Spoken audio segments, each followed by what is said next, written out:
샬롬! 여러분 한 주도 잘 지내셨나요? 이제 사순절이 일주일밖에 남지 않았습니다. 일주일밖에 안 남았다는 것은 무엇을 의미할까요? 바로 예수님께서 부활하신 부활절이 바로 다음 주일이라는 거예요. 그러면 부활절의 일주일 전인 바로 이번 주일은 뭐라고 할까요? 바로 종려주일이라고도 하고 고난주일이라고도 합니다. 먼저 종려주일이 뭐냐면요, 예수님께서 예루살렘에 들어가셨는데 거기에 있던 사람들이 마치 왕이 온 것처럼 열렬하게 환영을 했어요. 그때 환영했을 때 종려나무가지를 이렇게 흔들면서 환영을 했습니다. 근데 이 종려나무를 흔드는 것은요, 어떤 의미가 있냐면은 기쁨, 승리, 영광, 이러한 의미가 있어요. 그러니까 왕이 행차했을 때 흔들던 게 바로 이 종려나무가지라는 것이죠. 근데 그것을 누구한테 흔들었다고요? 예수님에게 흔들었다라는 거예요. 그래서 그 날을 종려주일이라고 하는 거예요. 종려나무가지를 흔든 날이라고 해서 종려주일이라고 합니다. 그런데 종려주일이자 고난주일이라고도 했어요. 참 아이러니하게도요, 이 예수님을 환영했던 그 사람들이 며칠 지나지 않아서 예수님을 십자가에 못 박으라고 소리치는 그러한 사람들이 되어버렸습니다. 그래서 종려주일은요, 환영을 받은 아주 영광스러운 날인 동시에 예수님의 고난이 시작되는 날이기도 해요. 그래서 고난주일이라고도 부르는 거예요. 오늘 하나님께서 우리에게 주신 말씀은 민수기 21장 4절에서 9절 말씀입니다. 여러분 혹시 여러분이 갖고 있던 어떤 물건이 고장난 적이 있나요? 고장나면 어떻게 하나요? 내가 혼자 힘으로 뚝딱뚝딱 이렇게 고칠 수 있는 것도 있고 내 힘으로 고칠 수 없는 것도 있어요. 전도사님도 저번에 교회 차 문이 고장이 났었어요. 그래서 카센터를 방문한 적이 있었습니다. 어떻게 고장이 났었냐면요, 차 문이 닫히기는 하는데 그게 잠금 장치가 제대로 되지 않았던 것 같아요. 그래서 운전할 때마다 계속 딸깍딸깍 소리가 나서 굉장히 불편했었죠. 그래서 카센터로 가져가면서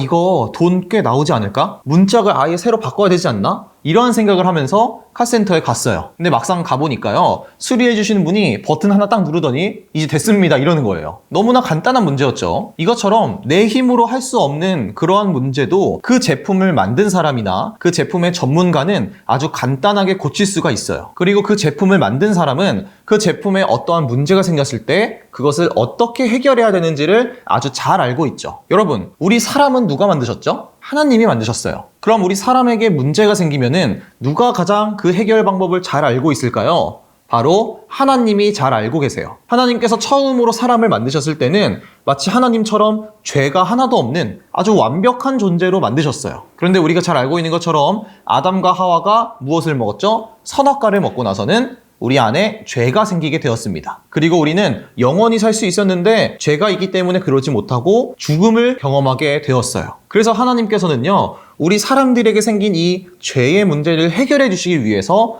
예수님을 이 땅에 보내신 거예요. 그리고 우리가 그 예수님을 믿기만 하면 우리 안에 있는 죄의 문제가 깔끔하게 해결된다라는 것이죠. 그런데 예수님께서 이 땅에 오시기 한참 전에 모세가 살던 시절에 하나님께서 사람들에게 나중에 예수님이 오셨을 때 우리가 어떻게 구원을 받게 되는지를 상징적으로 보여주는 한 사건이 일어났습니다. 우리 함께 5절, 6절 말씀을 읽어보도록 할게요. 백성들은 하나님과 모세를 원망하였다. 어찌하여 우리를 이집트에서 데리고 나왔느냐? 이 광야에서 우리를 죽이려고 하느냐? 먹을 것도 없다. 마실 것도 없다. 이 보잘것없는 음식은 이제 진저리가 난다. 그러자 주께서 백성들에게 불뱀을 보내셨다. 그것들이 사람을 무니 이스라엘 백성이 많이 죽었다. 애굽에서 탈출하고 아주 긴 시간 동안 광야를 떠돌아다니던 이 백성들이 하나님과 모세를 원망하기 시작을 했어요.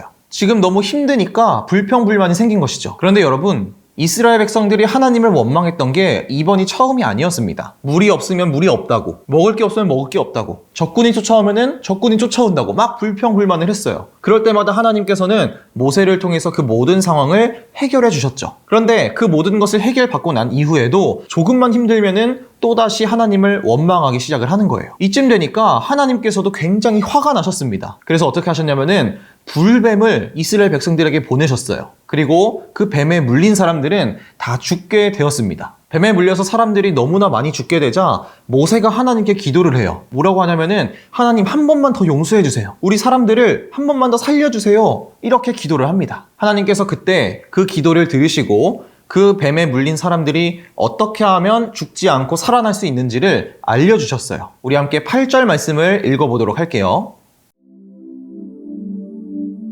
주께서 모세에게 말씀하셨다. 너는 불뱀을 만들어 기둥 위에 달아놓아라. 물린 사람은 누구든지 그것을 보면 살 것이다. 하나님께서 불뱀의 모양을 만들어서 높은 기둥 위에 매달라고 하셨어요.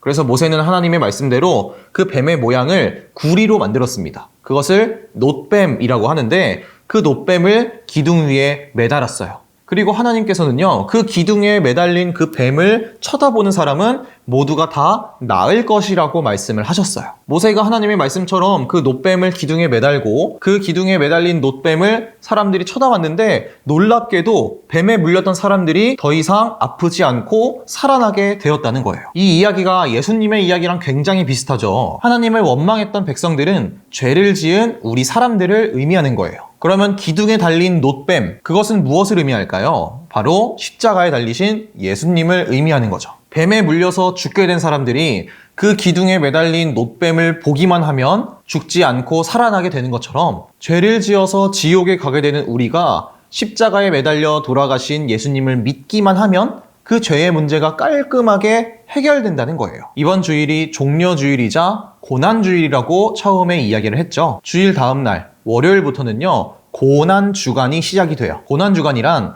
예수님께서 당하신 그 고통과 고난을 조금 더 깊이 생각을 해보는 그러한 일주일을 말해요. 그래서 이 일주일 동안은요, 예수님께서 당하신 그 고통, 채찍질도 당하시고 욕도 먹으시고 십자가에 달려 돌아가시기까지 하신 그 고통을 우리가 더 깊이 생각을 해보자는 거죠. 그런데 왜 우리가 그 고통을 묵상하고 생각을 해야 되는 걸까요? 바로 나를 위해서 그 고통을 당하셨기 때문이에요. 그렇기 때문에 나를 위해서 고통을 당하시고 돌아가신 그 예수님을 일주일 동안은 더 깊이 생각을 해보자는 거죠. 특별히 우리 교회에서는 고난주간 동안 특별 새벽 예배를 드립니다. 오전 5시 30분에 아주 이른 아침이죠. 우리 친구들에게는 힘들 수도 있지만 그래도 일주일 중에 한 번이라도 우리 부모님께 말씀드려서 한번 교회에 나와서 예수님의 고통을 조금이라도 생각을 해볼 수 있기를 바라요. 그리고 이번 일주일 동안 불뱀에 물려서 죽게 된 사람들이 놋뱀을 보고 살아나게 된 것처럼 원래는 나도 죄 때문에 지옥에 가야 하지만 나를 대신해서 십자가에서 대신 돌아가신 그 예수님을 더욱더 생각해보고 그 예수님의 사랑에 감사하면서 살아가는 또 이번 일주일이 되기를 예수님의 이름으로 축복합니다. 전도사님이 기도할게요.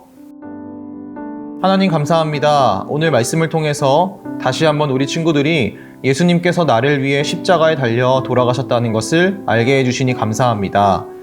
하나님을 원망해서 뱀에 물려 죽게 된 사람들이 기둥에 매달린 놋뱀을 쳐다보고 살게 된 것처럼 죄인인 우리도 십자가에 달려 돌아가신 예수님을 믿기만 하면 구원을 받는다는 것을 믿게 해주세요. 특별히 이번 주는 고난주간입니다. 나를 위해서 고통을 받으신 예수님을 더 생각하는 한 주가 되게 해주시고 예수님의 그 사랑이 우리 친구들에게 느껴져서 하루하루를 감사함으로 살 수 있는 모든 친구들이 될 수 있게 해주세요. 우리를 너무나 사랑하시는 예수님의 이름으로 기도드립니다. 아멘. 예수님께서 가르쳐주신 기도로 오늘 예배를 마치도록 하겠습니다. 하늘에 계신 우리 아버지여, 이름이 거룩히 여김을 받으시오며 나라가 임하시오며 뜻이 하늘에서 이루어진 것 같이 땅에서도 이루어지이다. 오늘 우리에게 일용할 양식을 주시옵고 우리가 우리에게 죄 지은 자를 사하여 준 것 같이 우리 죄를 사하여 주시옵고 우리를 시험에 들게 하지 마시옵고 다만 악에서 구하시옵소서. 나라와 권세와 영광이 아버지께 영원히 있사옵나이다. 아멘.